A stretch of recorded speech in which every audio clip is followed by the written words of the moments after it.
Today, I'm going to be telling you how to get your YouTube channel sponsored by a Cubing store when you have less than 100 subscribers. So personally, I am sponsored by thecubicle.com, and you can use discount code CFF for 5% off any and all orders at thecubicle.com. So when I got sponsored, I had less than 400 subscribers, which is still a lot, and it took a lot of time to get to that point where I was when I did get sponsored. But you don't have to be as established as I was when I got sponsored. And I'm not saying that I had like a huge fan base or whatever.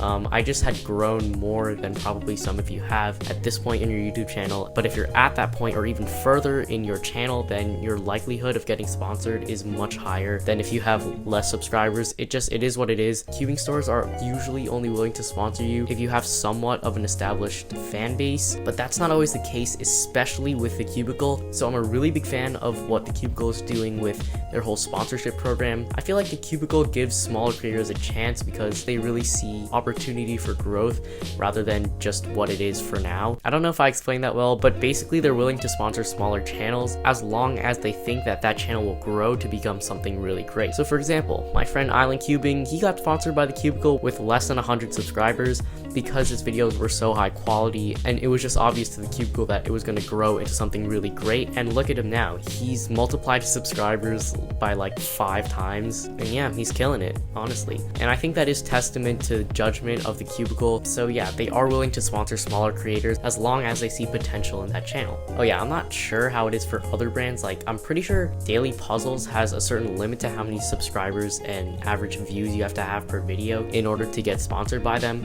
but I feel like that is the wrong approach. And it's nothing against the company, they're doing a great job and they're being represented by some awesome creators like Tingman, Daniel Cubing, but at the same time I feel like they could be more open-minded, and that's where the Cubicle steps in. And it's not like the Cubicle has like bad creators or whatever. Like, you'll notice that everyone in the Cubicle's affiliates program definitely does create great content and puts out great content. But another thing I will say, if you have like 3 videos and like 10 subscribers and you submit an application, you are very likely to get rejected. The problem with these tiny channels submitting applications so soon is that it's quite obvious that you're just trying to get free cubes rather than actually help a brand. So if you're just trying to get free cubes and not actually trying to build a YouTube channel, honestly, YouTube probably isn't for you. Now, this isn't meant to be discouraging or whatever. You might have a really small channel, only a couple of videos, like Casey, for instance. Casey had like 3 videos and she got sponsored right away. It was crazy, but her videos were already really good because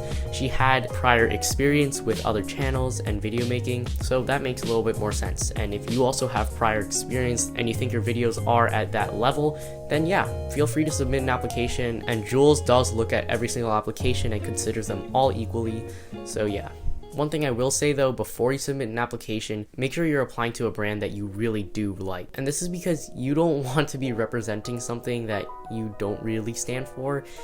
Honestly, you can apply for a sponsorship with some random cube store and get free puzzles and whatever, but I feel like you're really cheating your viewers if you don't genuinely want to endorse the company. So I've been shopping at the Cubicle for literally my entire cubing career.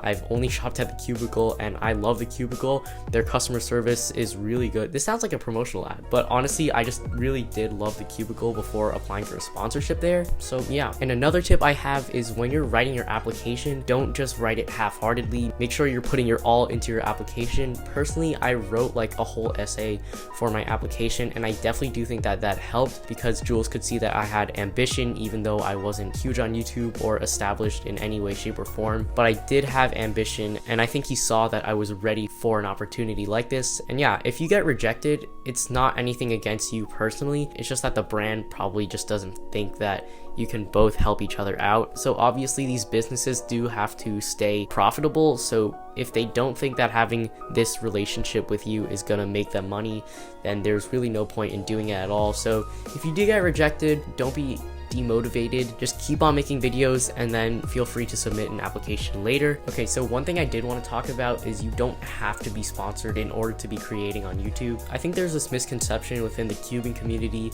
that says like you're only a good content creator if you have a sponsor, but that's not true at all. There are plenty of creators that don't have sponsors or didn't have sponsors until they had over like 3,000 subscribers. For example, Tibo Cubes. I recently found Tibo Cubes videos from a comment that he left on my channel, and yeah, he's doing really well, and he's been doing really well. And he just got sponsored, and I think he has now 3,000 subscribers. Doesn't make his videos any better because he's sponsored or because he's not. It's always going to be the same person, so don't feel like you have to get sponsored right away, because it is a commitment to a brand, and you are sort of making videos for a brand. They're still your videos, but you do need to be promoting that brand in order to be getting puzzles for free or getting gift cards for like a giveaway, let's say. So yeah, it is a big commitment, and if you're not fully ready to make that commitment yet, then maybe hold off on applying for a sponsorship for now and then think about doing it later. And I also wanted to mention that being sponsored is very different from what I thought it would be like. That's not in a good or bad way, it's just different. So yeah, I can basically get whatever cube I want. It can't be like 1,000, like I can't just ask for a 21 by 21 and get it. Obviously it has to be reasonable, and it has to be for a video. I can't just ask for a GAN 12 just because I want it as my main. But I think that the benefit that I get is more within the community of the other people who are sponsored by The Cubicle. Now that I am sponsored by The Cubicle, I'm able to reach more creators that are in The Cubicle's ambassador program. It definitely helped me improve my videos. It's definitely inspiring because you see these other content creators constantly grinding, making amazing videos, and it just makes you want to pursue your own channel even more. At this point, I feel like I'm just rambling on, but there are a lot of things to talk about within this area that is sponsorships, and I think it's important to mention everything, right? Because it's not something that's like hugely explored on YouTube, and if a creator does make a video on it, it's usually very surface level. But if you are looking for a sponsorship with The Cubicle specifically, then you can click the top right. I forget which side it is. I think it's this one, I don't know, but yeah, there'll be a link to Phil, who is the CEO of The Cubicle. He made a video about how to get sponsored by The Cubicle, and I watched that like at least 4 times before I submitted my application, and I think it did definitely help me. So if you're looking specifically for a sponsorship with The Cubicle, this is definitely a video that I would recommend that you watch. But yeah, I did want to highlight that you don't have to have tons of subscribers, and you don't have to have been on YouTube for a really long time in order to get sponsored. You just have to have some experience and a lot of potential in your channel in order to get sponsored. And if you don't get sponsored, again, do not be discouraged. I personally am super lucky to be sponsored, and I think that I did get super lucky with my application getting accepted, even though I had less than 400 subscribers. But I do think that that is representative of The Cubicle as a brand, because they are willing to support creators if they really like that person and who they are, or they just think that that channel has a ton of potential. And I'm not saying that other brands don't do this, but I feel like caps on the amount of subscribers or views you have to have does show that they're less about the actual person themselves and their content, and they're more just trying to promote their company and get money out of it. While The Cubicle is of course a business, they are, I think, a little bit more focused on adding people to their team that they really do like and do think will fit with their program and content that they really enjoy. Oh my gosh, I've been recording for 20 minutes now. Okay, so I'm gonna put an end to this video. I think I've covered basically everything there is to know about sponsorships. If you have any questions, you can leave them in the comments, or you can DM me on my Instagram at cubingforfun_official. But yeah, thank you so much for watching. This has been Cubing for Fun, and I'll catch you in the next one. We're going with the wind, hair in your face, put my hand on your waist, strawberry skies all on your lips, cause I love how it tastes.